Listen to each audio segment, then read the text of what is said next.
Hey guys, it's Aaron with the Hunting Public. Ted and I are out this afternoon doing a little rut hunting. And on this month's video, we want to talk about bow hunting during the rut. It's their breeding season and their movement patterns are very erratic and somewhat unpredictable at times.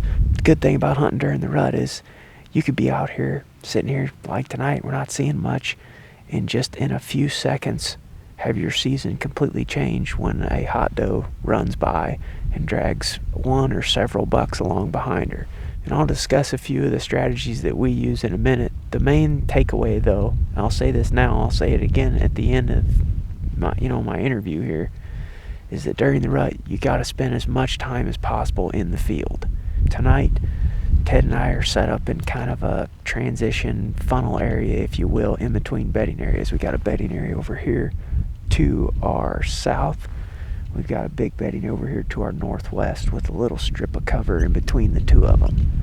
There's a bunch of trails that lead in between these two bedding areas, and the idea is we're hoping to intercept bucks as they go from one to the next. Funnels are good spots to target as well, and those are the areas that you want to just sit as much as you can. I mean, sit all day if you can, because bucks will lose a doe and they will move on to the next one at any and all times of the day. I mean, you have almost just as good odds of killing one at noon as you do at first light in the morning. But touching on funnels, they can be created by water, they can be created by terrain, I mean, they can be created by roads, fence rows, anything, where it pinches the deer movement down in between two blocks of cover. Main thing is to be open-minded when you're thinking about funnels. Think about how you would travel from one block of cover to the next block and then go to that area and potentially set up there and wait.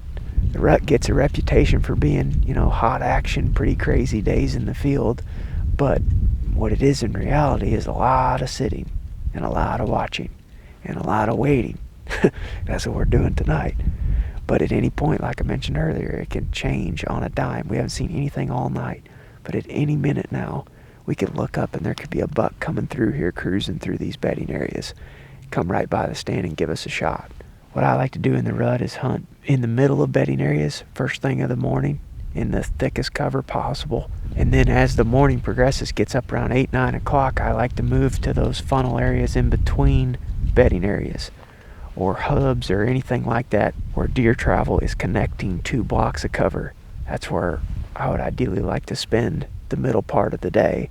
And then in the evening, I transition back to hunting thick bedding areas, if possible, which we happen to have one right over our shoulder right here. So you really can't go wrong. There's a number of different ways you can kill deer in the rut with a bow. Main thing is, you just got to be out here.